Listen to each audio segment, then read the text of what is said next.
보여드린 이유가 이제 좌우가 구성되어 있는 그런 제안서입니다. 이거 이제 왼쪽, 오른쪽, 왼쪽, 오른쪽 이렇게 구성이 되어 있는 제안서 구조고요.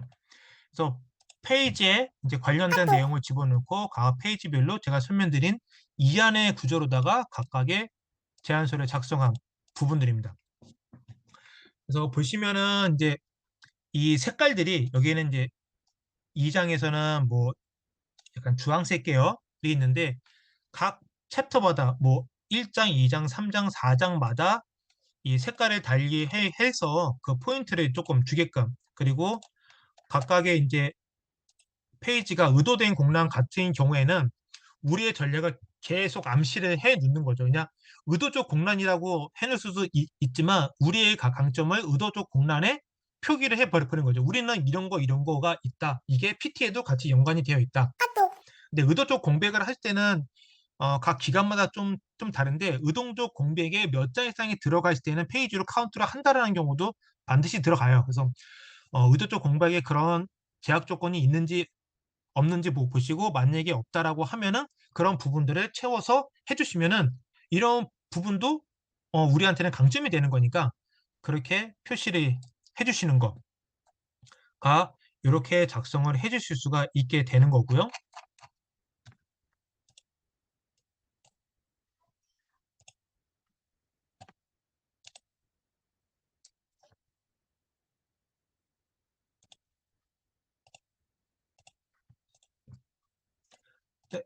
이 제안서 같은 경우에는 아마 많이 보셨던 스타일이랑은 완전히 다르실 거예요. 이제 개업 부분이 있고 해당되는 이 이슈 포인트를 만들어서 이거에 대해서 우리가 만들 수가 있느냐, 너희가 해줄 수가 있느냐라는 걸로 하고 환경적인 분석과 주요 개선사항, 그다음에 제안 요구사항을 빼놓은 다음에 얘를 가지고 그 다음 페이지에 현안 분석을 해보는 거죠. 운영 환경에 대한 분석을 하고 그리고 그 다음 번째 요구 분석과 환경적인 분석을 각각별로다가 다 분석을 해버리는 겁니다. 하고 그리고 나서 이제 기능에 대한 정의, 기능에 대해서 어떻게 정의를 하고 주요 개선 사항을 이제 뽑아내고요. 그리고 나서 그거를 만들기 위해서 우리는 이 이슈 사항이 세 가지가 있고 그거에 대해서 개선 사항은 다음과 같이 정리가 되는 거죠. 이슈 1번에 대한 해결 사항은 이렇게 만들 거고 여기에 대한 제안의 강점 및 기대 효과는 이렇습니다. 라고 하는 것들이 각 장표마다 이슈 1, 이슈 2, 이슈 3 이렇게 들어가고 맨 마지막에는 관련된 요구사항에 대해서 개선 전과 개선 후에 대한 기대 효과가 다 들어가게끔 만들어지는 그런 제안서 스타일이고요.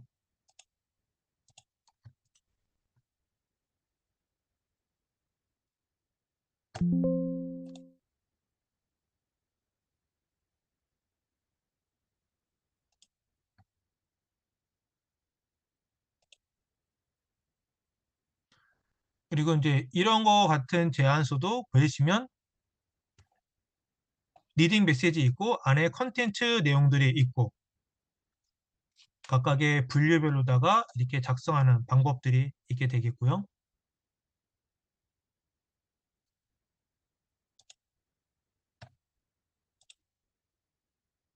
맨 마지막으로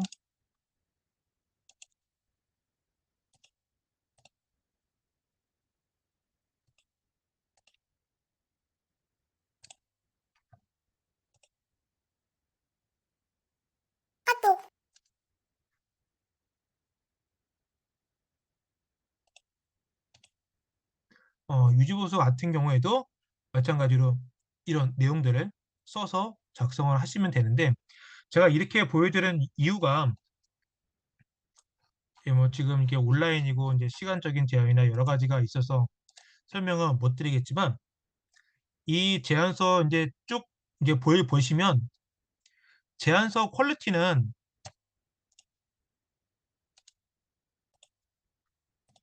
이게 제안서 퀄리티는 제일 좋아요. 흔히 이제 제가 앞서 설명드린 것처럼 제일 디자인적인 측면이나 보기 가장 좋게 되어 있고 모든 것이 가장 인쇄를 했을 때 퀄리티가 제일 좋게 보이는 제안서가 이 제안서거든요. 이게 이제 예전 이제 대기업에서 많이 사용을 했고, 이제 이것이 아까 설명드린 이안으로다가 많이 이제 작업했던 그런 장표인 내용이고, 해당되는 내용도 상당히 뭐, 작성자 입장에서는 되게 잘 썼다라는 것들을 이제 좀 가지고 있는 제안서인데, 이 제안서는 실제적으로 봤었을 때 수주가 된 제안서냐 아니냐라는 평가를 봤을 때는 수주가 되지 않은 제안서예요. 떨어진 제안, 떨어진 제안서이고, 결국은 이제 이 제안서가 너무 작성자가 많은 공을 들여서 잘 썼다고 보니까 이 제안서를 몇 군데 사업에 저희가 돌렸었어요. 돌렸었는데 돌려 쓴 사업마다 다 떨어졌어요. 얘가 다 전부 다 떨어졌어요. 전부 다 낙방을 하게 됐고요.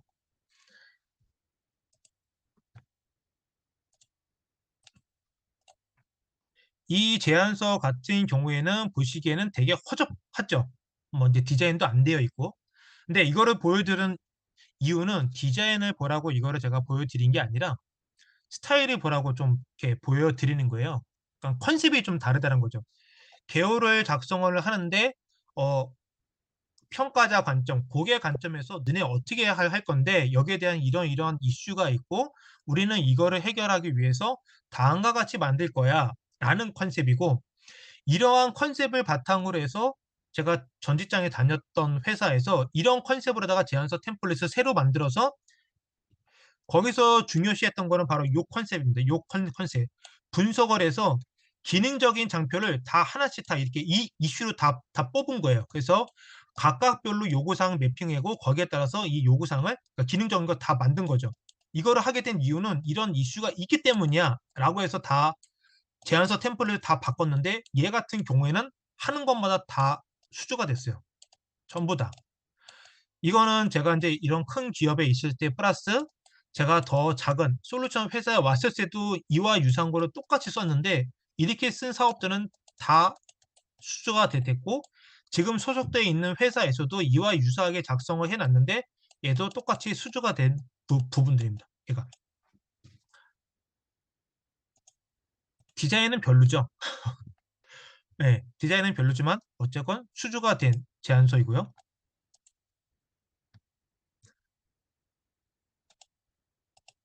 그리고 그 컨셉을 바탕으로 해서 만든 제안서가 지금 이런 제안서예요. 지금 보시는 이제 뭐 옛날 거지만 이제 공간 빅데이터 사업이라는 그 제안서도 앞서 한 것과 유사하게 그렇게 하기에는 너무 이제 만들기가 제안서 만들기가 시간적 여유도 없고 그래서 그와 유사하게끔 템플릿을 만들어서 이렇게 작성을 하라라고 하고 여기에 있는 내용이나 그런 부분들은 이미 수주가 되어 있는 템플릿 UI를 다 따다가 다 만든 겁니다. 이런 부분들은 그래서 그 컨셉 안에서 녹여서 내야 점수를 받을 수 있는 컨셉들이 다 들어가게끔 그렇게 다 만든 것들이고요. 그래서 이 사업도 수주가 된 부분이고요.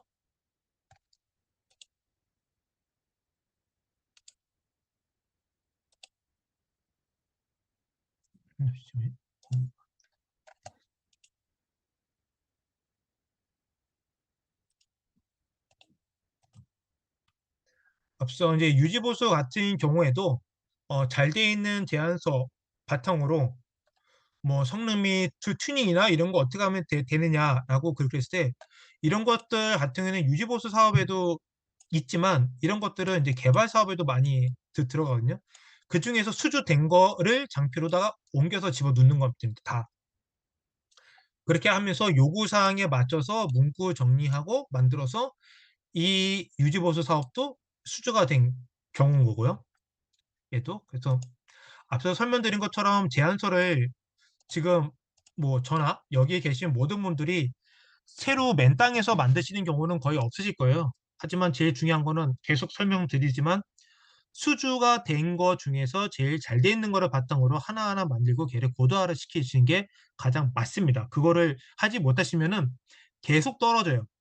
앞서 제가 설명드린 거 중에서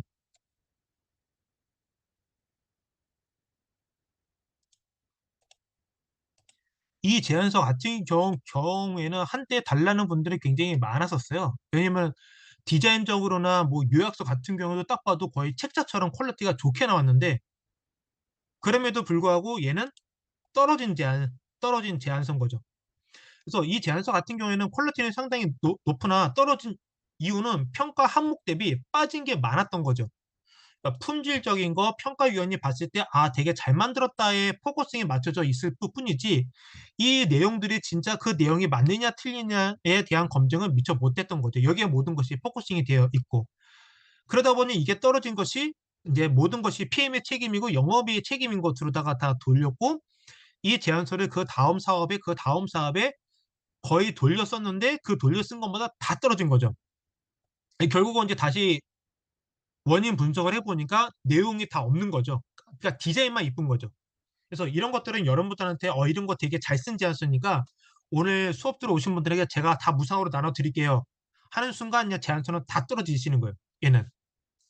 내용이 다 빠져 있고 그냥 보기에만 그럴듯한 컨셉은 되게 좋은데 그럴듯하게 보여 있지만 실질적으로 핵심적인 내용은 다 빠져 있다고 보시면 돼요. 그래서 앞서 제가 그 설명을 드렸을 때 뭐라고 말씀을 드렸냐 하면 제안서 하실 때 잘 쓰고 이쁜 거 사용하지 마시고 수주된 거 잘 못 써도 수주된 거로다가 작업하라고 말씀을 드린 이유가 다 그래서 그랬던 거거든요. 그래서 수주된 거 위주로다가 꼭 작업을 해 주시는 게 가장 제안서 수주 확도를 높이는 가장 지름길이라고 좀 말씀을 드릴 수가 있겠습니다.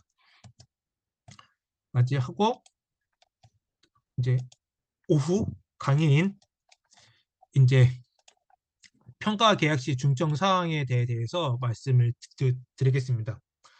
앞서 인제 그 좀 보여 드렸던 제안서 뭐 그런 것들이 있는데 그런 것들 만약에 혹시라도 이렇게 필요하다라고 그러시면은 뭐 저한테 따로 연락을 하셔도 되고 아니면은 앞서 KC의 여기 운영 담당자한테 말씀을 해 주셔도 되는 부분들입니다. 인제 길게 좀 많이 남아 있는데 평가 계약 시 중점 사항 그다음에 프로젝트 관리 그다음에 법, 제도 관련된 거 해서 지금이 3시 15분 정도 되니까 한 2시간 안짝으로 해서 쉬는 시간 없이 해서 오후 강의를 끝내 드리겠습니다. 예. 평가 계획 시 중점 사항 부분입니다. 이 부분 앞서 설명드린 것처럼 뭐 제안서가 주된 내용이고 하고 그래서 이 부분들은 아마 다 아실 거지만 계약 추진 프로세스는 입찰 공고가 나고 난 다음에 인제 평균적으로 40일, 긴급 공고는 10일, 그다음에 2차 마감을 하고 제안서 평가해서 우선 협상자가 되면은 우선 협상자에서 기술 협상과 가격 협상을 하고 나면 계약이 체결되는 요런 구조로다가 진행이 되는 부분들입니다. 따라서 공고가 나고 나서 입찰 마감 요때가 인제 우리가 제안서를 쓰는 시기인데 이 제안서 시기가 영업이 빨리 보고 빨리 준비를 하면은 실제 이 40일 대한 시간을 벌을 수가 있는 거고 늦게 보고 입찰을 참가를 한다라고 하면은 이 전체 40 일이 아닌 뭐 30일, 20일, 열흘 뭐 보름이 될 수도 있는 거죠. 그래서 고렇게 볼 수도 있습니다. 평가를 하게 되면은 인제 입찰이 뜨면은 인제 계약도 있고 소프트웨어 공학 뭐 계약파 방목록도 있고 지자체 계약입도 있고 그래서 그런 것들 하나하나 다 확인하기가 좀 어려우시니까 이 스위트 소프트웨어 사업 정보 시스템에 여기에서 가복 보시면은 소프트웨어 법령 정보라고 해서 소프트웨어 산업 관련 법령, 소프트웨어 산업 관련 고시 그래서 각각의 법령, 시행령, 시행 규칙이 다 정리가 되어 있고요. 이 사이트에서 들어가셔서 법을 확인하시는 게 가장 빠릅니다. 물론 이제 법 실체에 가서 원하는 법을 찾아서 하셔도 되는데 인제 그러기에는 너무 법이 많으시니까 그럴 때는 이 사이트를 통해서 한 번에 확인해 보시면은 가장 좋은 부분입니다. 이 소프트웨어 분야 표준 계약서는 이거는 한 작년 재작년도에 많이 나왔고 지금은 많이 뜨진 않지만 요게 아직까지 있다라는 거에 대해서 좀 설명을 드리겠습니다. 얘는 이 소프트웨어 요거에 대해서 사이트에 가서 다운로드 받으시면은 인제 요런 계약서가 인제 주게 되는데 여기는 표준 근로 계약서 그다음에 정보 시스템 구축 사업 표준 계약서, 유지 보수 이런 것들이 있는데 이런 것들을 설명드리면은 이제 저도 마찬가지로 의구심이 드는 거죠. '우리는 공공이랑 계약을 하면은 전자 조달해서 전자 계약서를 받는데 왜 이런 계약서를 해야 되는 거죠?' 라고 해서 저도 이거를 교육을 안 했었는데, 이거를 하는 이유는 이제 코로나 그 전후에 이런 이제 소프트웨어 사업자 이 사람들이 많이 여러분들 아시겠지만 이제 프리랜서 이제 비정규직이기도 하다 보니까 이분들이 프로젝트 할 때 많이들 나가세요. 뭐 흔히 이제 퇴사라는 개념으로 많이 프로젝트를 나가시는데 그 주된 이유가 급여가 입금되지 않아서 많이들 나가시더라고요.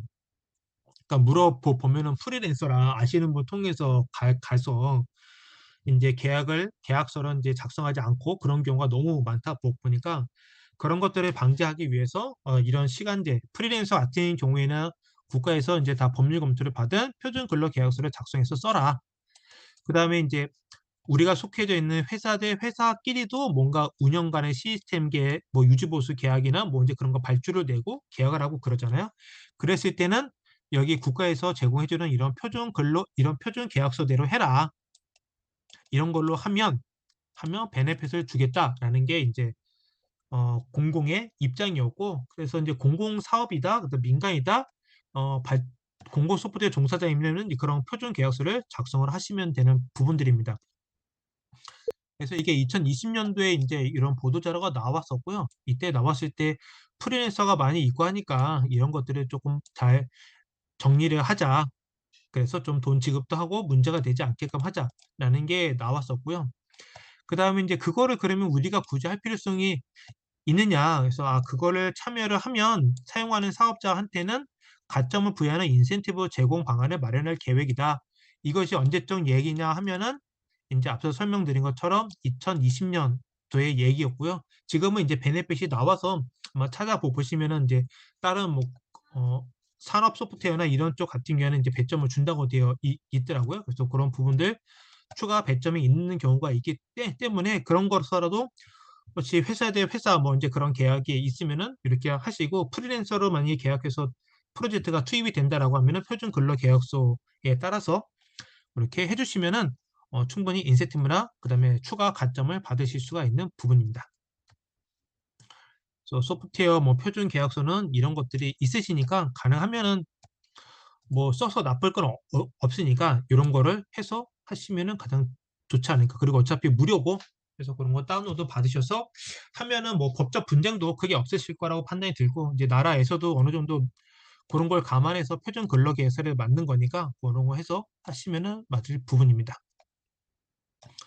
공동수급에 대해서 좀 설명을 좀 드릴 건데요. 공동수급은 이제 공동 이행 방식이 있고 분담 이행 방식이 있게 되는데 공동 이행 방식 같은 경우에는 잘 아시는 것처럼 이제 컨소시엄이라고 그러죠. 구성원이 연대해서 책임을 지는 거고 분담 이행 방식 같은 경우에는 이제 구성원 분담에 따라서 각자 책임인 거죠.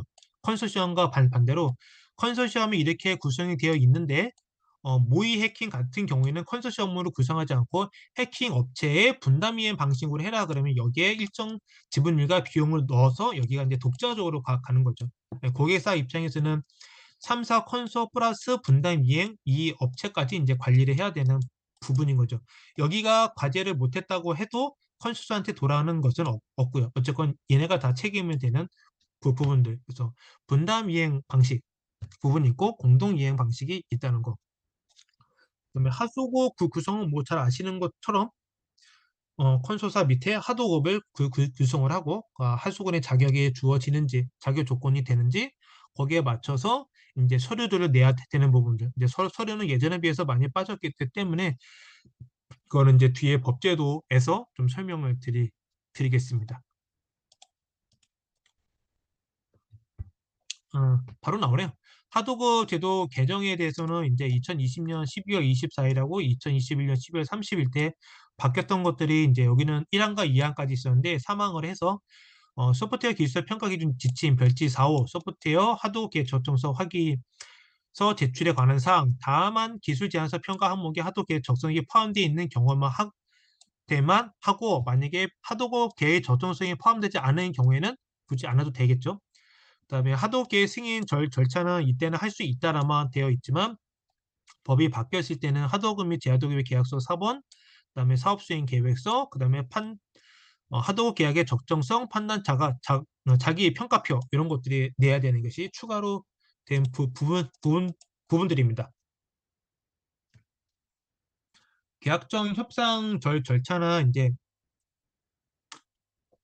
협상 적격자가 선정이 되면 배점 한도가 이제 몇 프로, 85%, 90%가 된 자를 선정을 하고 그 업체에 대한 협상 순서가 이제 결정이 되겠죠. 이제 기술 능력 평가로다가 하고 합산 점수의 이제 고조점에 따라서 결정을 하게 되는데 만약에 그럼에도 불구하고 동점자가 만약에 생겼다라고 하면은 기술평가 점수가 높은 업체가 우선 1순위가 되고 기술평가 배점이 높은 평가 항목에서 점수가 높은 업체 여기서 동률이다라고 하면은 기술평가 배점 중에서 높은 평가 항목 점수를 받은 업체가 이제 우선순위가 되는 거죠. 동점일 때. 자, 그렇게 해서 이제 협상 자격자가 이제 통지를 받으면 그 업체와 이제 협상 자격을 이제 기술 평가와 이제 뭐 가격 평가 그렇게 해서 체결하는 순으로 진행하게 됩니다. 그래서 협상에 대한 추진 절차나 이제 기술 협상, 가격 협상, 그다음에 차순위, 결렬이 모든 것이 결렬이 되면은 다 재공고를 통해서 입찰을 하고 다시 재추진하는 방향으로다가 진행이 되겠습니다. 협상 기간은 협상 개시 통보날부터 이제 15일로 이내로 하되 사업에 대한 규모나 특수성 난이도에 따라서 5일 범위 내에서 다시 재조정이 하고 또 정해진 기간 내에서 협상이 이루어지지 않을 경우에는 다시 10일 범위 내에서 다시 연장이 가능한 부분입니다. 이것들이 다 정상적으로 되고 나면은 이제 기술 협사랑 이런 통지서를 받으실 거고 여기에 날인해서 땅 하면은 이제 계약이 끝나는 그 부분이겠죠. 또 이제 계약을 할 때는 뭐 표준 계약서 해야 되고 입찰 유의서, 그다음에 기술 협상서, 뭐 산출 내역서, 통지문서, 기타 그 외에 각 고객사가 원하는 뭐 등기부 등본부터 시작해서 뭐 법인세 낸 것들, 뭐 그런 거 세금 낸 것들 다 포함을 한 세금 그런 서류를 다 내게 되겠죠. 그 기타 등 그런 부분들을 준비를 해서 제출하시면 됩니다. 자, 프로젝트 관리 수립 및 통제 부분이고요. 자, 여기 이쪽 부분이 조금 길어서 저도 준비하면서 잠깐 보셔서 잠깐 5분만 쉬었다가 3시 30분부터 바로 프로젝트 관리 계획 및 수립에 대해서 좀 설명을 드리겠습니다.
네, 프로젝트 관리계획 수립 및 통계에 대해서 5강의 좀 설명드리겠습니다.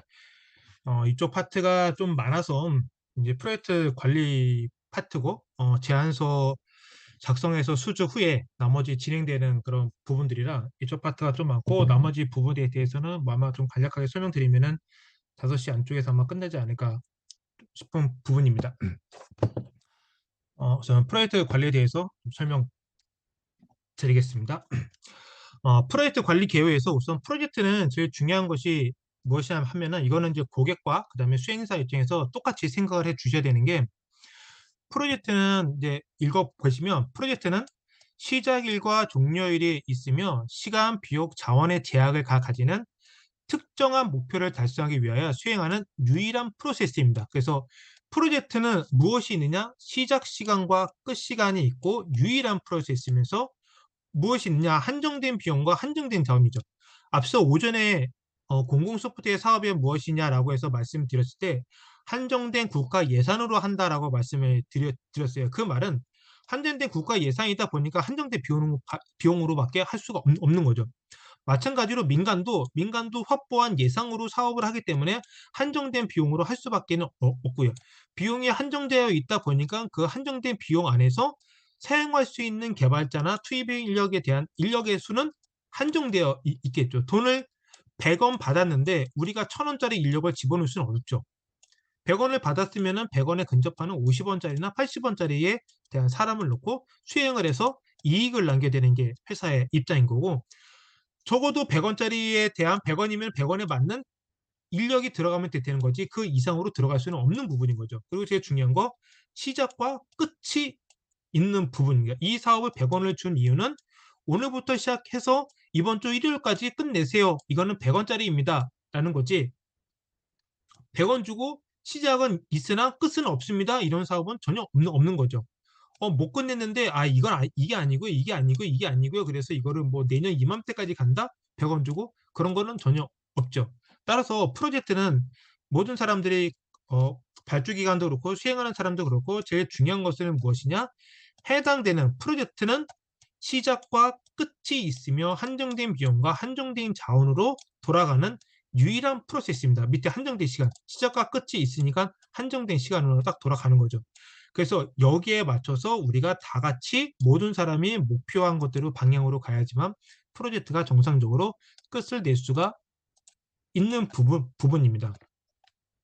그럼에도 불구하고 이제 이 IT 프로젝트가 이제 실패한다라고 하는데 실패가 하는 이제 문제점이 이제 IDC나 ITPI 이제 이런 데서 80%의 문제점은 상호간의 의사소통에 문제가 있고 45%는 예산이 계획되지 않는 일에 소비가 되고 있다.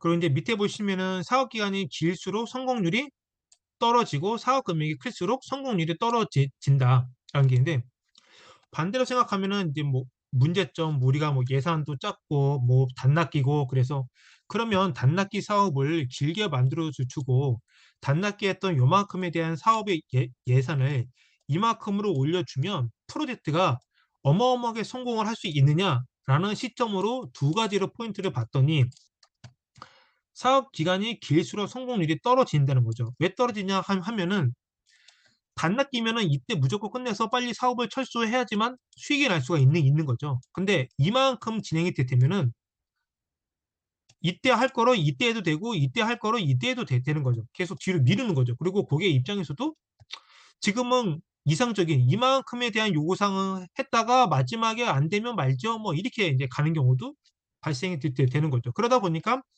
사업 기간이 길어질수록 성공률이 떨어지게 될 수밖에 없는 구조고 사업 금액이 크면 성공률이 떨어지는 게 사업 금액이 커요. 크면 이 사업 금액이 큰 거를 바탕으로 해서 이 사업을 성공적으로 끌어나가야 되는데 이 사업은 요 정도에 대한 사업 예상이면 되는데 얘보다 훨씬 더 큰 금액을 받아서 수주를 해서 사업을 했다. 그러면은 이 돈 쓰기에 바쁠 수도 있고 이만큼의 돈으로 사업을 해야 되는데 이 돈만큼으로 다 사업을 하려고 하니 사업이 성공률이 떨어질 수밖에 없는 구조가 되는 거죠. 그러니까 그래서 어쩔 수가 없이 내 생각에는 사업 기간이 길어질수록 성공률이 좋아질 것 같지만 그렇지가 않고 사업 금액이 크다고 성공률이 절대 올라가지는 않는다라는 게 현재까지의 통계적인 그 결과입니다. IT 프로젝트의 실패 원인은 이제 보시면 뭐 현재도 그렇고 옛날에도 그렇고 대부분들이 이 원인에 대해서 보시면은 지금도 그렇죠. 부정확한 요구사항이 13%, 그다음에 사용자 환경에 대한 이해 부족과 불충분한 자원들이 있는데 그중에서 이슈가 된 거는 불충분한 프로젝트 계획도 8%나 있다. 그래서 76개의 케이스 스터디에서 실패 요인을 분석해 본 결과 사람의 요인이 7건, 프로세스 요인이 16건, 기술적인 요인이 3건밖에는 되지가 않았습니다. 그래서 대부분의 문제점이 뭐냐? 프로세스, 관리적인 측면의 문제와 그 다음에 사람의 요인이 6건인데 그 사람의 요인의 대부분이 뭐냐? 부족한 요구사항이겠죠. 이런 부분들. 프로세스 요인은 불충분한 계획에 썼다는 것이 16건. 기술적인 요인은 아마 여기에 해당되지 않을까요? 비현실적인 사용자 기대치, 기술을 너무 거대하게 막 집어둔 거고, 그 다음에 사용자 환경, 인프라나 이런 거 환경에 대해서 이해를 못했을 거나 이런 부분들이 여기에 포함되어 있다고 보실 수가 있겠습니다. 그리고 또 하나, 옛날에는 사업이 실패한 게 별로 없었는데 요즘 들어서 사람들이 뭐 대기업도 참여도 안 하고 사람들의 이런 능력이 많이 떨어져서 많이 실패하는 것 같아. 물론 그럴 수도 있겠지만 옛날과 지금의 차이점은 뭐냐면은 경쟁이 심화가 됐고 IT 환경이 굉장히 복잡해졌습니다. 그때는 간단한 IBM이나 뭐 HP나 그런 인프라에 들어가는 그런 세팅적인 환경이었다면은 지금은 이기종의 서버부터 시작해서 웹아스 DB를 만들어내고 사용되는 개발에 대한 언어도 많이 트, 틀리고 모든 것이 다 융합되다 보니까 기존 대비 너무 복잡한 거죠. 복잡하다 보니까 성공 확률보다는 실패로 갈 수 있는 확률이 점점 높아지는 거죠.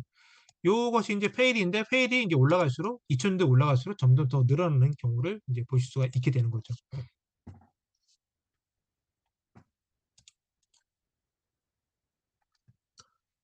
프로젝트 관리에 대해서 이제 이 IT의 관점에서 프로젝트 성공에 관한 기준도 수행사와 관점과 수행사의 관점과 발주자의 관점이 다를 수가 있는데 다를 수밖에 없죠. 어, 돈을 들인 발주처 입장에서의 꼴과 수행하는 사람의 꼴은 같은 게 가장 좋겠지만 그럴 수가 없다면 가장 유사하게라도 만들어져야 되는데 이것이 상이하게 다르다라고 하면 프로젝트가 굉장히 문제가 되는 거죠. 그래서 IT 프로젝트 성공이랑 이제 시간적으로 보게 되면 시스템 성과, 시스템 안정화, 시스템 오픈 쪽에서 보고 그다음에 이펙트에서 발주처의 뷰와 PMO의 뷰 이런 것들이 있는데 결론은 IT 프로젝트 성공은 프로젝트의 전략적 목표를 달성하는 것인데 이것이 다 수행사의 관점과 발주자의 관점이 다 동일한 목표를 가는 것이 가장 큰 부분입니다. IT 프로젝트에서 이제 많이 문제점으로 얘기가 나온 것 중에서 이제 크게 세 가지로다가 말씀을 드릴 수가 있는데 첫 번째는 시간과 자원의 비효율적인 사용, 그다음에 부적절한 계획과 요구사항에 대한 관리, 오류와 결함의 중복적이고 지속적인 발생 이 세 가지가 들어가는데 가만 여러분들이 한번 수행을 했던 것들을 생각해 보시면은 아마 이 세 곡지에 다 들어가실 거예요. 첫 번째는 시간의 10%는 불필요한 일에 소모가 되고 인력의 15%는 충분히 활용되지가 않는다. 뭐 시간의 10%는 이제 불필요한 일이라는 것은 업무를 해야 되는데 업무 외적으로 발생되는 일들이 이제 많겠죠. 인력의 15%는 충분히 활용되지 않는다는 것들은 최근 들어서 많이 발생되는 것 같은데 A라는 사람이 이만큼 일을 해도 되는데 저는 이만큼만 하는 사람이에요 라고 하고 일을 딱 쳐버리는 거죠. 근데 이만큼이 또 남고 또 이만큼이 또 남고 그러니까 그 사람을 100을 써야 되는데 문화라든지 최근 들어 이제 그런 것들이 많다 보니까 실제 100을 활용하지 못하고 15%는 충분히 활용되지 않는 거죠. 요 정도 이제 그레이 영역에 대해서는 활용을 못하는 부분이 발생되고 있고요. 그렇게 되면 이 그레이 영역을 하기 위해서 또 다른 인력이 투입되다 보니까 시간과 자원이 추가적으로 플러스 알파가 또 생기게 되는 것들인 거죠. 그다음에 부적절한 계획과 요구사항 관리, 뭐 요구사항 참 그렇죠. 자, 20, 30%의 요구사항은 프로젝트 기간 중에 계속 추가가 되는 거죠. 우리나라 프로젝트를 딱 보면 검수할 때도 요구사항이 추가되는 경우가 너무 많아요. 근데 이거 가지고 이제 따지기 시작하면은 그럼 이제 검수 안 해준다부터 시작해서 말이 이제 나오다 보니까 업체 입장에서는 그냥 가긴 가는데 이런 것들이 이제 업체 입장에서는 다 비용인 거죠. 이런 관점들이 너무 상이하다 보니까 문제점들이 계속 이제 발생되고 있는 부분. 그다음에 부정확한 예측과 함께 지나친 최신 기술에 욕심이 가신 분들이 간혹 가다가 있으신데 예컨대로 그런 거죠. 사업 시작할 때는 요만큼에 대해서 기술을 바라봤는데 사업이 진행되는 요 기간 동안에 갑자기 구글, MS, 모 회사에서 얘의 다음 버전을 딱 만들어 낸 거죠. 지금 하고 있는 내 사업에 대한 다음 버전을. 그러면은 야, 이거 가져가다가 쓰면 다 되는 거 아니야? 라고 하시는 분들이 간혹 가다가 있으세요. 최신 기술 욕심에.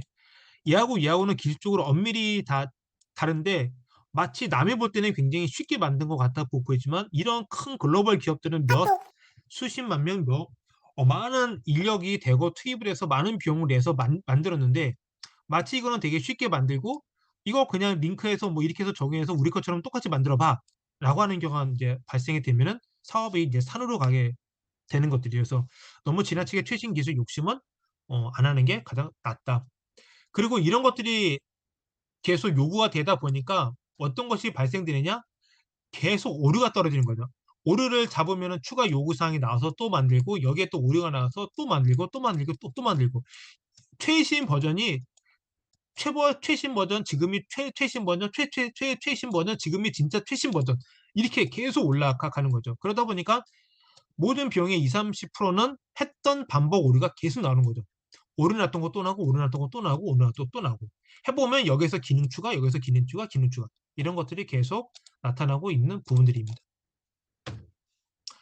프로젝트를 그럼 성공하려고 하면 이제 무엇을 하면 좋을까라고 이제 보면 뭐 다들 아실 거예요. 사용자의 참여, 고객과 수행사가 같이 참여를 해야 되고 수행사 입장에서는 본사에 대한 지원이 계속 지속적으로 와야 되겠죠. 그 다음에 고객에서는 정확한 요구사항이 명확하게 떨어져야 되는 거고 이거를 바탕으로 개발하는 수행의 입장에서는 상세한 계획서이 명확하게 나와야 됩니다. 그리고 거기에 정확한 요구사항과 함께 그거를 만들었을 때는 현실적인 기대 수준이 맞춰져야 되는 부분들입니다. 이것만 딱 되더라도 71%가 핵심 성공 요인에 딱 맞춰지시는데 그렇지 않다 보니까 프로젝트가 계속 산으로 가고 서로 싸우기도 하고 이게 맞느냐 저게 틀리냐라는 것들이 계속 이슈가 있게 되는 거죠.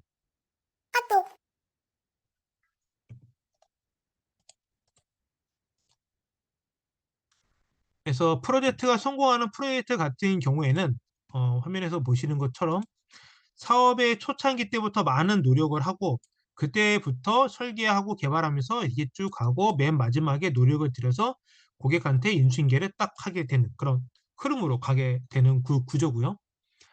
그 다음에 이제 그렇지 않은 프로젝트가 실패하는 경우에는 요 똑같은데 어떻게 돌아가느냐 시간 대비 노력을 많게 안 하죠.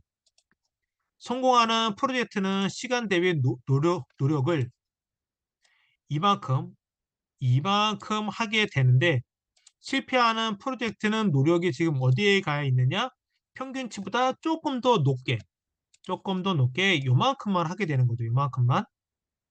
이만큼의 갭 차이가 있는데 이만큼의 갭 차이를 고객한테 얘기를 듣고 요구사항을 명확하게 할 수 있느냐 없느냐의 차이를 이만큼은 이제 날려버린 거죠. 그리고 나서 이제 하다 보니 이슈가 이때 발생되는 시간이 이만큼이 왔으면은 이 시간에는 아마 개발 단계일 것 같은데 개발 단계 때 이슈가 왜 났느냐? 내가 요구한 거는 A인데 왜 B가 나왔습니까? 라고 하면서 이제 근거 자료를 뒤지기 시작을 하게 되겠죠. 이만큼 갭 차이를 줄이기 위해서. 그러다 보니까 이게 아니에요. 요구사항이 튀어나오니까 왜 또 요구사항을 또 냅니까? 또 분쟁이 터지죠. 더 이상 못합니다. 막 가다가 시간은 지나서 얼추 구현 단계가 가는데 오픈을 못하죠. 그러면 이제 소송까지 하고 너의 페널티를 매기겠다. 이런 것까지 가게 되는 악순환이 이제 되는 부분인 거죠. 그래서 프로젝트를 시작을 할 때는 왜 이런 현상이 발생되느냐 그러면 이제 통상적으로 PM을 하시는 분들이 대부분이 어디서 많이 오느냐 개발자 출신이 많이 오시게 되는데 이분들이 PM을 이제 하시게 되면 고객이랑 미팅을 하면 할수록 요구사항이 많으니까 미팅을 좀 자제하려고 많이들 그러시죠. 그러다 보니까 이제 언젠가는 요구사항을 하겠지 고객은 기다리고 PM은 그냥 이 RFP는 이거에 맞을 거야 라는 걸로 앞서 오전에 설명드린 것처럼 내 관점에서 절대 해석하지 말라고 말씀드린 게 이때도 발생이 되는 거죠. 물어봐야 되는데 물어보지 않고 이거는 이걸 거야 라고 해서 그냥 만들다 보니까 이슈가 빵빵 터지게 되는 그런 사태가 발생이 되는 부분들입니다.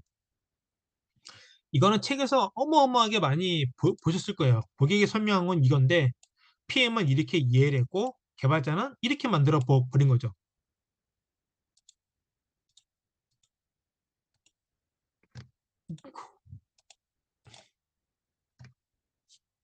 고객이 원했던 거는 이렇게 했는데 개발자가 구현한 건 이렇게 하고 제안서는 이렇게 또 그림하고 전혀 맞지가 않죠. 자, 그 이유가 앞서 설명드린 것처럼 이제 제 이 교육은 원래는 이제 민간 대상인데 이제 민간 플러스 공공에서도 많이 오시다 보니까 이 장표는 민간과 공공의 입장을 대변하는 그 장표라고 생각하시면 돼요. 그래서 뭐 다들 아시겠지만 고객과 사업자의 PM은 동일한 목표로 가야 되는 게 맞습니다. 이거는 그래서 고객분들도 사업자의 PM을 뭐 밑에 직원 부르듯이 그렇게 하지 마시고 동등한 레벨에서 동등하게 대우를 해 주셔야 되고 그리고 내가 설명을 하면서 내가 이 사업에 대해서 최종 목표는 이겁니다라는 거를 PM이랑 계속 얘기를 하면서 이해가 시킬 수 있도록 그렇게 계속 이야기를 하면서 이 방향이 이겁니다. 이렇게 하는 이유는 이래서입니다. 그래서 우리는 이 방향으로 갑니다. 그 외의 것들은 이렇게 작업을 하시면 돼요. 라고 해서 서로 꼴을 맞춰주셔야 됩니다. 왜 그러냐 하면 PM도 어차피 사람인지라 어떻게든 일은 줄이고 사업을 종료를 하는 게 주 목표입니다. RFP 상에 있는 모든 요구사항을 만드는 게 주 목표이지만 그 외에 플러스로 고객이 이것도 하면 좋겠는데 이것도 하면 좋겠는데 이것 하면 좋겠는데 예예예 하지만 이거는 안 하고 싶어 하죠. 추가적인 사항은 어떻게든 일은 줄이고자 해요. 근데 더 중요한 거는 수행하는 개발자는 PM보다 더 일을 줄이고자 해요. 안 돼요? 이걸 왜 해요? 안 된다고 말씀해 주세요부터 해서 PM한테 압박을 하죠. PM은 요구사항이라도 더 요구사항만 하고 추가적인 요구사항 안 하고 싶은데 개발자들은 요구사항 자체도 얘는 이거다라고 퉁치고 안 하고 싶어 해요. 그러다 보니 이러한 것들이 나오게 되는 것들인 거죠. 근데 반대로 고객은 어떠냐? 더 많이 일을 시키고자 하게 된 거죠. 왜냐하면 돈은 줬고 사업 기간 동안에 내가 하고 싶은 것들을 얘기를 해서 나는 이거를 꼭 완성을 시켜서 내 성과를 할 거야 라는 것들도 분명히 있으실 거예요. 그러니까 여기는 주구장창 더 많은 걸 얘기를 하고 더 좋은 거를 얘기를 하고 있지만 PM은 이거는 네, 알겠습니다. 분석해 볼게요라는 얘기는 하지만 안 하고 싶어 하고 개발자는 이것도 안 하고 싶어 하고 이것조차도 퉁치고 안 하고 싶어 하죠.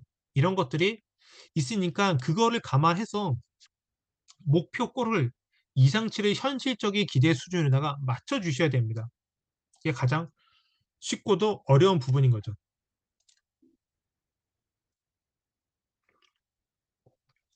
이제 발주자 입장에서는 그렇게 하고 나면은 이거는 이제 어떻게 업체를 관리해야 되고 어떻게 내가 이거를 잘 해서 사업을 마무리해야 되느냐라는 고민이 이제 생기실 수 있고 사업자 입장에서도 이제 마찬가지인데 어쨌건 두 개 다 마찬가지입니다.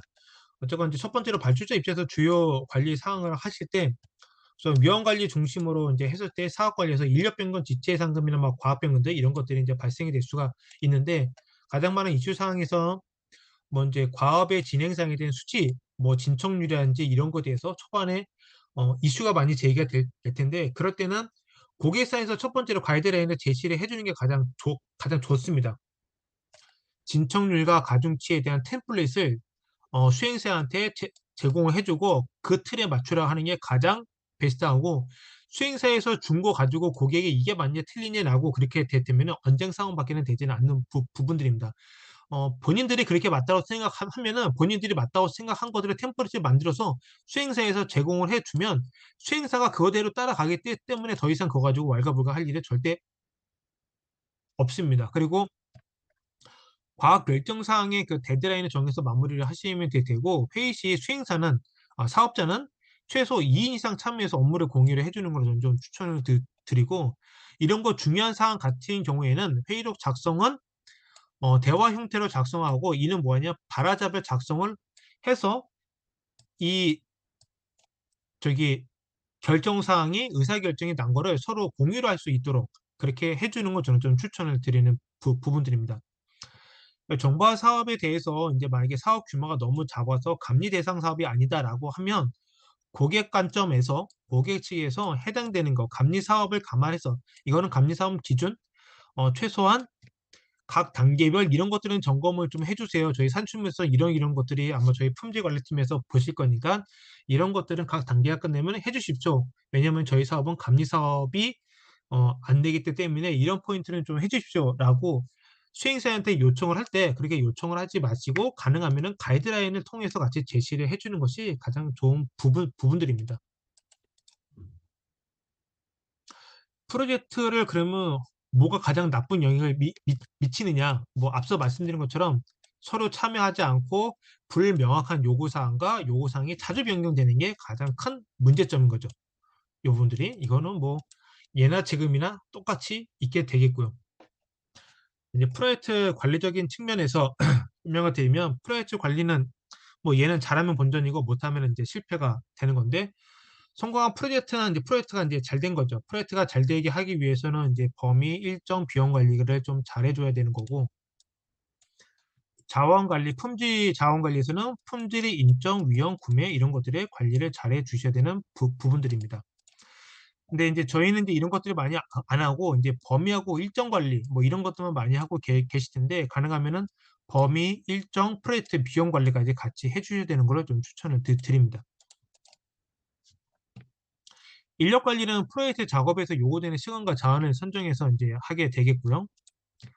그리고 최적화된 자원을 작업을 구성, 그다음에 작업들 간의 의정성을 하기 위해서 대기 시간을 줄이고 프로젝트 매니저는 이제 경험에 의해서 하는 경우가 있는데 물론 이제 오랫동안 해왔던 거는 경험에 의존해서 할 수밖에 없는 구조인데 그거를 프로젝트가 진행이 되면서 유연하게끔 바꿀 수 있게끔은 좀 해주셔야 되는 부분들입니다.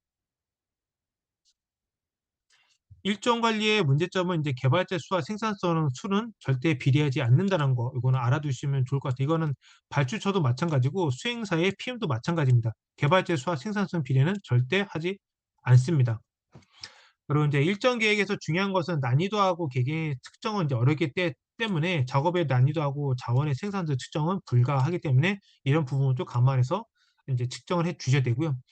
앞서 말씀드린 것처럼 요구사항이 가다가 요구사항이 변경되거나 또 다른 것이 튀어나올 수도 있고 그러다 보니까 예상치 못한 1등에 대해서 항상 체크를 해 주셔야 되고 자원의 상황에 따라서 바뀔 수는 있지만 사람이 나가고 들어오고 그럴 수는 있지만 절대 중요한 거 하나 프로젝트 종료는 그럼에도 불구하고 변동사항은 없다. 사람이 수십 명이 들어왔다 나갔다 뭐 하든 말든 난 상관없고 프로젝트 종료일은 있습니다. 그래서 일정 관리가 상당히 어렵다는 거고요. 외연성의 진척률과 실제 진척률이 언제나 차이는 있습니다. 제가 주간 보고하고 월간 보고하고 그거와 내부 수행에서 진행되는 일에 대한 진척률은 괴리감이 있을 수밖에 없다. 그 괴리감을 최대한 줄이는 것이 일정 관리할 때 가장 큰 문제의 부분입니다. 그리고 야 그냥 무조건 하라면 해라는 사고는 지금은 이제 버려야 되는 부분인 거고요. 그리고 PM은 우선 팀원들이 낭비되는 시간이 있는지를 꼭 확인해 보셔야 됩니다. 다 일은 했다라고 치지만 그 사람들이 모니터 화면을 켜놓고 휴대폰으로 뭔가 딴짓을 하고 있지는 않은지 본사에서 시킨 일을 뭔가 또 다른 걸 하고 있지는 않은지 뭐 여러 가지에 대해서 이 사업에 시간을 써야 되는데 그렇지 않은 시간을 계속 사용하고 있는지 그런 것들은 지속적으로 좀 체크가 필요한 부분들입니다.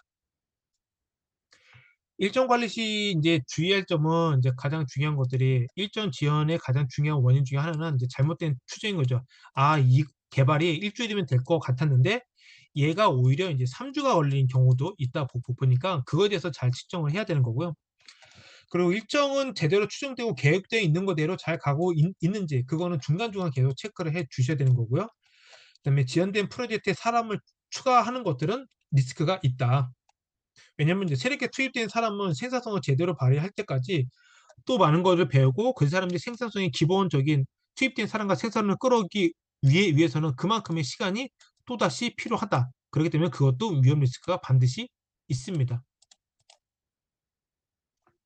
리스크 관리에 대한 저희 절차는 이제 발생 가능한 리스크를 파악하고 그것이 미칠 수 있는 영향과 반응 가능성을 분석하고 우선순위가 높은 리스크 위주로 대응 방안을 준비를 하고 리스크가 발생의 문제가 되면 준비한 대응 방안을 실행하는 것을 추천을 드립니다.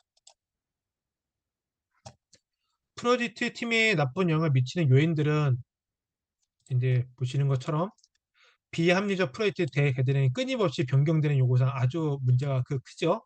그다음에 나쁜 프로젝트 매니저 뭐 이제 이런 경우에는 이제 팀원이나 프로젝트를 챙겨야 되는데 이제 그렇지 않은 경우 그다음에 오버타임인가 일 중독자 일이 없음에도 불구하고 무조건 야근하고 뭐 그 일을 계속 하는 사람들 그다음에 정치적인 것들을 가중을 해서 이제 좀 혼란을 주는 사람들 그다음에 전문가도 아닌 비전문가들이 뭐 개발에 참여하고 이렇게 만들고 설계를 하는 그런 부적절한 일. 그래서 회의를 할 때 이 회의에 이 사람이 참석이 필요하냐, 부적절하냐 이런 것들이 걸러내서 그런 것들이 필요한 부분이고요. 그다음에 커뮤니케이션 통례 문제. 본인들끼리 얘기를 해서 결정짓는 거 이런 것들은 무조건 되지가 않고 중간 관리자급에서 정리가 됐다라고 하면 이거는 그 PM이라든지 그 윗선까지는 해서 얘가 정리가 된다는 거. 또는 이제 고객사가 이제 내부적인 메신저를 통해서 이제 개발자한테 여러 가지 요구사항을 줬는데 이런 부분들이 정리되지 않고 이 PM한테 넘어오지 않는 경우 이런 것도 이제 커뮤니케이션 통로에 이제 부정 거죠. 이제 이렇게 와야 되는데 그렇지 않고 막 단발성으로 가는 것들. 그다음에 프로젝트 목표에 상관없이 막 거치해야 하고 막 이제 그런 뭐 이슈 저희가 잘해줄게요. 뭐 이제 이런 것들이 가장 프로젝트에 나쁜 영향 중에 하나가 되지 않나 보여집니다. 자, 그래서 프로젝트 이제 앞서 계속 실패 말씀을 드렸는데 이제 검색을 통해서 이제 공개적으로 되어 있는 실패라고 한 프로젝트들이 국내, 미국하고 이제 국내가 몇 가지가 있어서 그거에 대해서 잠깐 좀 설명을 드리겠습니다. 미국 같은 경우에는 우리나라처럼 뭐 이렇게 SI적으로 실패가 있는 거는 뭐 별로 없고요. 이제 실제 국세청 고객회계 엔진 구축 프로젝트가 50억 달러 규모인데 2008년 말에 시작을 이제 해서 2009년 개발 중단 유료 이제 상태가 됐었고 운동에너지 요격 미사일 개발 프로젝트 같은 경우에는 2009년 5월에 발주자 편의에 의해 계약이 이제 해지가 됐다. 뭐 이제 이런 거. 텍사스주 보건복지 수혜 적격성 자동화 프로젝트는 2005년대에 시작을 해서 2007년 액션추와 이제 계약을 해지가 됐다. 뭐 이제 2006년 12년의 프로젝트 규모 축소를 통해서 이렇게 했고 이슈는 이제 성능과 서비스 소득 문제로 중단이 되어 있다. 뭐 이런 내용들이 프로젝트의 이제 실패 사례로다가 나오게 있는 중이고요. 국내 같은 경우에는 이제 검색해서 이제 공개적으로 오픈되어 있는 것들은 우리은행, 메트라이프생명, SK텔레콤, 현대해상, 동부생명이고 착수 시점은 이제 우리은행 같은 경우는 이제 2003년에 시작을 해서 중단이 2002년도에 한 2년 7개월 만에 중단이 됐었는데 이때 초기 사업자는 우리금융정보시스템하고 액션추어가 됐었고 이때 중단돼서 다시 시작했을 때는 변경된 사업자가 한국 IBM으로 바뀌었네요. 이때 바뀌었습니다. 이때 이제 바뀐 이후의 주된 내용은 패키지 솔루션은 잘못 적용을 해서 사업자가 바뀌었다. 메트라의 설명도 6년도 하반기에서 2007년도 말에 중단이 됐었고 이때도 액션추어에서 삼성 SDS로 바뀌었고요. 이때도 마찬가지로 패키지 솔루션은 잘못 적용해서 이제 이런 어, 사업자가 변경이 되었다. SK텔레콤은 2003년도 11월 달에 시작해서 2005년 3월에 중단이 됐었는데 이때는 한국 IBM하고 SK CNC가 콘솔을 맺어서 했다가 변경됐을 때는 한국 IBM 빠지고 SK CNC가 이제 들어왔게 됐고요. 이때 업체가 빠지었던 이유는 신규 비즈니스 적용을 이제 못했다는 거. 뭐 이제 한국 IBM이 무슨 플랫폼을 들고 왔겠죠. 그런 것들이 이제 한국 시장에 맞지 않다 보니까 걷어내고 SKC가 아마 하지 않았나. 이제 뭐 이런 추측 이렇게 해서 바뀌었습니다. 현대해상 같은 경우는 2006년도 말에 시작을 해서 2009년도 중반에 끝났고 이때는 한국성 마이크로 시스템주가 들어왔었는데 결국 바뀐 거는 현대 HDS. 이때는 뭐 큰 내용은 없고 그냥 기동이 1년 정도가 연계가 되어 있다라는 것만 나와져 있습니다. 마지막으로 동부생명 같은 경우는 2007년 초에 시작을 해서 2009년 7월 달에 종료가 중단이 돼서 2010년도에 다시 가동이 됐고요. 이때는 동부 CNI하고 한국 IBM이 이제 컨소를 맺었었는데 이때도 마찬가지로 한국 IBM이 나오고 동부 CNI가 마지막 사업을 이제 진행해 왔고요. 이때 대한 이슈 사항은 이제 개발 인력의 갈등이 있어서 이제 결국은 이제 동부 CNI만 진행하게 된 사업입니다.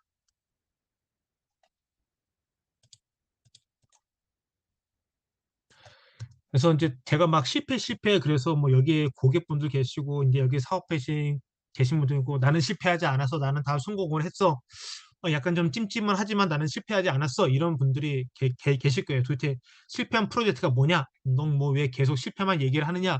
라고 그러실 수가 있는데 그래서 이제 최근에 앞서 제가 그 발표 자리에 있었던 거는 막 최근 게 2000년도 초반 아니면 뭐 1997년대 막 그런 장표들이서 강사 네가 뭐 2000년대 초반이나 1909년도 옛날에 만들어 놓은 이 자료 가지고 하니까 실패가 많지. 최근엔 실패가 없지 않느냐.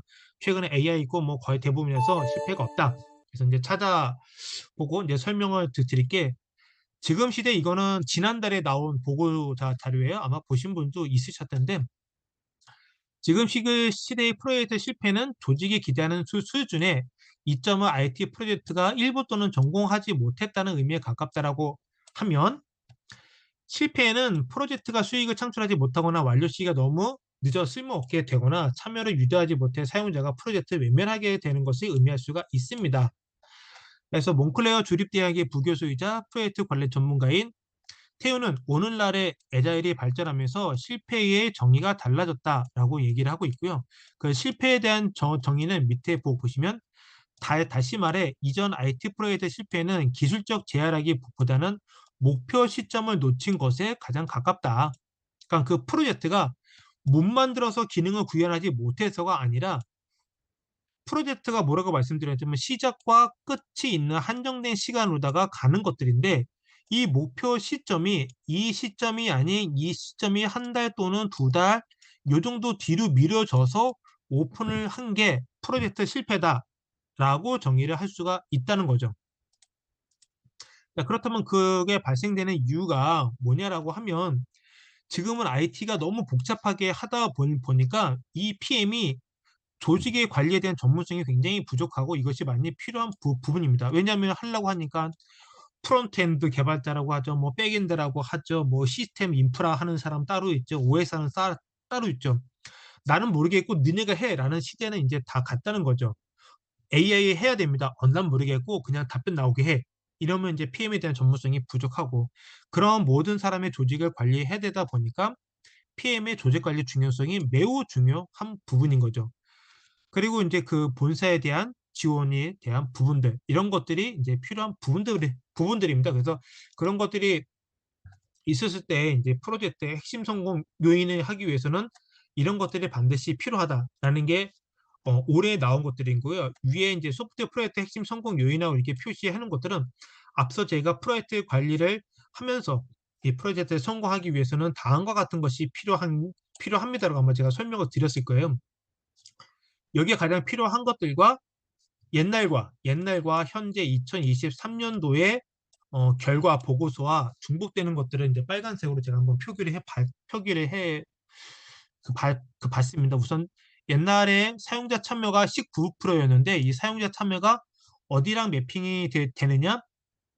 이쪽에 매핑이 다 되는 거죠.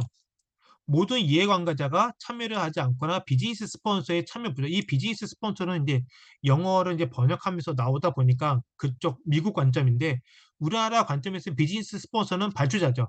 발주자가 난 모르겠고 제안 요청서 보고해. 그거대로 기능 다 해. 그런 참여가 부족하거나 수행사의 인력들이 이제 또 참여가 덜 하는 경우. 그럼 모든 이해관계자가 참여를 안 했을 때 사용자 참여가 굉장히 중요한 부분인 거예요. 두 번째로 여기에 16% 해당되는 것이 무엇이냐? 경영진 지원인 거죠. 이 경영진 지원이 예나 지금이나 2번에 해당되는 그런 부분들입니다. 이때도 2번, 지금도 2번. 경영지원 지원이라고 하면은 이제 발주처 입장에서는 윗분들이 관심을 가지고 지원을 잘해 주셔야 되는 거고, 그 다음에 수행사 입장에서는 수행사가 나왔을 때 얘가 수행 인력이 모든 것을 다 해줄 수도 있지만 본사의 지원을 받아야 되는 경우도 반드시 있을 수도 있어요. 예컨대로 뭐 가장 가볍게 한다면 행사 같은 경우도 있을 수 있고 또는 이제 솔루션을 이제 공급해서 하는 그런 회사라고 치면은 솔루션이 커스텀에 해야 됐었을 때 엔진 구조가 바뀌었을 때는 연구소라든지 본사에 해당되는 팀원들이 이거를 지속적으로 지원을 해줘야 되는데 야 그거는 수행팀에서 해야 되는 거야. 근데 수행팀에서 코드도 소스도 없고 수정도 할 수 있는 능력이 되지가 않는다라고 하면은 얘도 경영진에서 무조건 필요한 부분인 거죠. 걔가 2번. 나머지들은 이제 IT 환경이 이제 복잡하다 보니까 이때 없었던 거에 비해서 또 나왔던 것들은 뭐냐라고 하면은 앞서 설명드린 것처럼 프로젝트 관리 전문성, 여러 가지 기술 요소를 다 알아야 된다는 거. 이것이 가장 중요한 거. 그 다음에 뭐 이제 발주처의 무책임함. 난 모르겠고 너네가 다 해. 뭐 이제 이런 것들. 그 다음에 리소스가 충분하지 않거나 올바르게 사용되지 않는 경우. 어떤 사업을 해야 되는데 A라는 친구가 들어왔는데 지금은 A라는 친구가 100을 하지 않고 80만 하고 이 그레이 영역이 나오고 이거를 하기 위해서 B 친구가 들어오고 이거를 하기 위해서 또 다른 사람이 들어오고 그러니까 이제 리소스가 이제 충분하게 올바르게 사용하지가 않는 거죠. 그 다음에 대면. 지금 저희도 코로나 터지기 전에는 이 강의가 다 회의실을 빌려서 다 대면으로 하고 쉬는 시간에는 여러분들이 각각 나와서 저한테 질문도 하고 뭐 답변도 하고 뭐 이런 여러 가지들이 상황이 진행이 됐었는데 지금은 그런 게 없죠. 이제 저 혼자 주구장창 떠들고 시간을 하는 이런 것들이다 보니까 여기에 대한 협업 체계가 굉장히 부족하죠. 이런 것들이 프로젝트가 실패하는 8가지 항목들이 있고 그 항목은 예나 지금이나 거의 비슷하다라는 것에 대해서 좀 말씀을 드렸습니다. 프로젝트가 위험 이슈가 이제 나오는 것들은 보시면 각 단계마다 다 나오게 되어 있고요. 개발 반복론, 품질 관리, 테스트 일정 관리, 뭐 옆에 보시면 뭐 선도 개발, AI, 뭐 데이터 이행, 뭐 여러 가지가 있는데 각각에 대해서 착수 시점, 분석, 설계, 개발, 테스트, 이행 각 항목별로 이런 것들이 발생되는 이슈 포인트들이 딱 있게 되겠습니다. 그래서 품질 관리 같은 경우에는 이제 설계하고 개발 단계에 이런 이슈가 발생될 거고요. 테이스트 같은 경우에는 개발해서 테이스트 할 때 이슈가 아마 발생이 될 거고요. 의사소통에 대해서 뭐 사용 불만이라든지 이런 것들은 이행할 때 발생이 될 거고요. 데이터 이행 같은 데이터 이행 대사 분석 누락 같은 경우에는 테스트 끝나고 이행해서 데이터가 적재가 됐는지 이때 다 보게 될 거예요. 그래서 각 단계별로 어떠한 요 단계 행위들이 이 타스크별로 이슈가 나타나는지를 확인해 보시면은 미리미리 그 전에 체크를 해서 하게 되면은 큰 문제는 아마 없으실 거예요. 하지만 개발 반복론 산출물이나 이거를 꼭 해야 됩니까? 안 해도 안 됩니까? 이런 거는 분석부터 사업이 끝날까지 아마 주구장창 아마 논쟁이 아마 있으실 거예요. 그래서 그런 부분들은 미리미리 확인을 해주시면 좀 좋지 않을까. 왜냐면은 각 단계별로 위험 리스크가 발생되는 시점은 반드시 존재를 하기 때문입니다. 근데 이슈가 발생이 되면은 이제 지연이 발생이 되고 이걸 할 때 너네 뭐 몇몇 모습 투입을 해라 뭐 해라 뭐 해라 이런 것들이 나오게 되는데 앞서 말씀드린 것처럼 수행사가 많이 이런 사업들에서 자기네가 자체적으로 관리하는 매뉴얼이 있다라고 하면은 그 매뉴얼을 발주처가 따라가시면 되는데 그런 것도 없다라고 하면은 발주처에서 기본적인 가이드를 마련해 주는 걸 좀 추천을 좀 드리는 편입니다. 자, 예를 들어서 이제 수행사 입장에서 한다라고 하면은 이런 등급을 만드셔야 되겠죠? 우리는 이제 품질 관리 체계에서 이런 등급이 있습니다. 그래서 5등급, 4등급, 3등급, 뭐 1등급이 있고 여기에서 이제 위험 발생이 뭐 90%에서 29%가 있고 일정에 대해서 이런 것들이 만약에 5등급이 나왔다 그러면은 20일 이상 지연이 예상이 됩니다. 이럴 경우 얘를 커버를 하기 위해서는 최소 6면 이상의 비용이 발생이 됩니다. 이때 품질 영향도는 프로젝트 결과물의 시스템의 활용도가 상당히 저하되어 쓸모가 없어지는 상황이 발생될 수가 있다. 아주 심각한 거죠. 그래서 이런 것들의 기준을 잡아놔야 됩니다. 품질 관리 팀에서.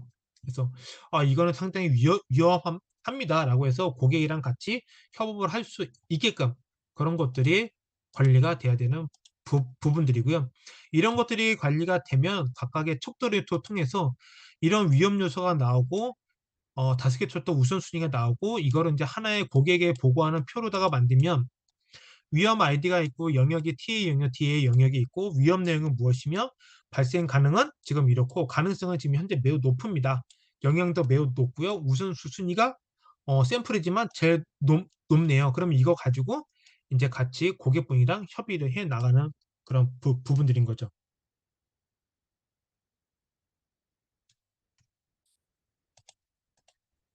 네. 그래서 이제 프로젝트 관리에 대한 것들은 뭐 다 아시는 거지만 다시 한번 재설명을 해드리면 관리를 하는 프로젝트에 주요된 요소는 전체 5가지. 이 5가지가 다 하나하나 쪼개면 8가지로 쪼개지고요. 그 쪼개지는 것에 대해서 이제 하나하나 조금씩 설명을 좀 드리면, 드리기 전에 앞서 이제 설명드렸을 때 요거에 대해서 잠깐 기억하시면, 예나 지금이나 제일 중요한 거 경영진의 참여입니다. 발주처 경영진, 수행자의 경영진. 그러면 이 경영진의 참여에 대해서 어떻게 평가를 하면 되느냐 보시면, 발주처 관점, 수행사 관점 다 똑같고요. 우선 경영진이 이 사업에 대해서 잘 아셔야 돼요.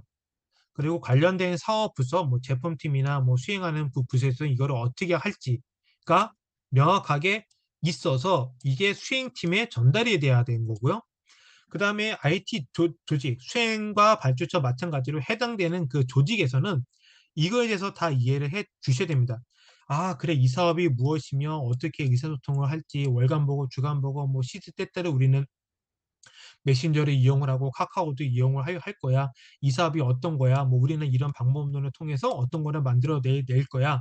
라는 것들이, 모든 것들이 품질 관리 쪽에 명확하게 떨어지면은 프로젝트 팀의 수행 의지와 프로젝트 반복론 관리가 만들어지면, 얘가 체계적으로 잡히면 프로젝트가 성공으로 갈 수밖에 없는 그런 구조입니다. 여기에서도 경영진이 뭐 그거 되든 말든 상관없고 너네가 알아서 해 라고 하면은 H1이 다 날라가는 거죠. 사업 부서에서도 그거 뭐 그냥 수행업체 뭐 그냥 일 시키고 뭐 해서 하시고 뭐 크게 문제는 없게끔만 해요. 뭐 알아서 잘하고 뭐 요구사항이나 좀 해놓고 이거 기존 거 다 하라고 다 만들어 놓죠. IT 조직에서도 그 반복론, 난 모르겠는데 뭐 옛날부터 선배들이 다 하라고 그랬으니까 그냥 다 하라고 하시고 뭐 빼지 말라고 그러세요. 뭐 이렇게 되면은 프로젝트가 같은 방향으로 가는 게 아니라 서로 다른 방향으로서 프로젝트 성공이 떨어지게 될 수밖에 없는 구조죠. 뭐 프로젝트 관리를 잘 하려고 그러면 뭐 PMO 북에 있는 것처럼 뭐 그렇게 다 해야 되지만, 그렇지 않다 하더라도 지금 말씀드린 거대로 체계적으로 해주시면 되고요. 프로젝트 관리에 대한 개요는 앞서 설명드린 것처럼 전체 5꼭지를 세분화시키면은 통화 관리부터 시작해서 이해관계자 관리까지 나오게 되는데, 앞서 설명드린 것처럼 일정 관리, 프로젝트 관리에서 가장 중요한 것이 무엇이냐? 범위, 일정, 원가 관리. 여기서 가장 중요한 것은 범위 관리와 일정 관리가 가장 중요한 부분이겠죠. 나머지 부분들은 사업에 대해서 규모라든지 투입되는 인력이 이거를 할 수 있으면 다 하시면 되는데, 투입되는 인력이 한정되어 있고 내가 혼자 해야 되고 어느 정도만 내가 커버를 해야 된다라고 하면은 범위 관리와 일정 관리를 반드시 체크를 해 주셔야 되고, 여기에 시간적 여유가 좀 있다라고 하면은 이 사업에 대한 프로젝트 비용, 그다음에 내가 쓴 비용, 그래서 원가가 어느 정도가 남았고 어느 정도가 오버가 됐는지를 확인할 수 있으면 가장 좋은 프로젝트입니다.